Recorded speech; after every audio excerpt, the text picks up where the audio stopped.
down from that position and then go. 1, I'm doing 10. 2, 3, 4, 6, 7, 8, 2 more, 9, and 10. Now I'm gonna stand up, put my right foot up, and press my left heel back. So I just flow right into front splits on one side. And I'm just gonna do this part of the front splits.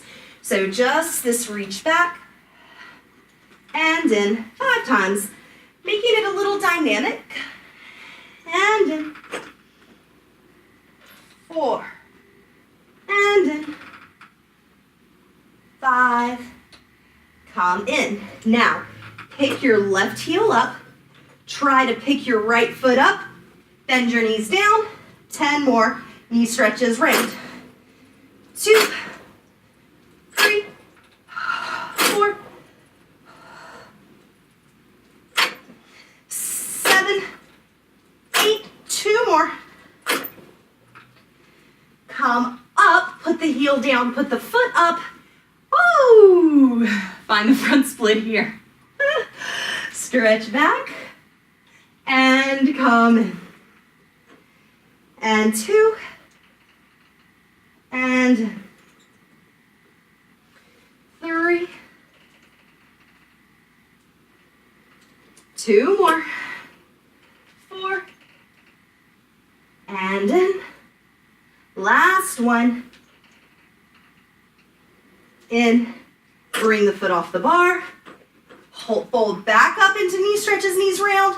This time though, come down, don't do knee stretches. Just go ahead and bring your knees with control down to the mat, sit back and round over. Roll through your spine, bring your arms up, open them around, and again, take the arms up, circle them around, open chest, setting yourself up for a beautiful posture for the rest of your day. Around. And we're cooked. So I hope you enjoyed that reformer class. That was hard, I think. Thanks for joining me, and I'll see you guys next time. Hi there, CarriePagesPilates.com is your resource for teaching and workout inspiration. There are tutorials, exercise demonstrations, and workouts to take your teaching to the next level. I hope you'll check it out. I know you're gonna love it.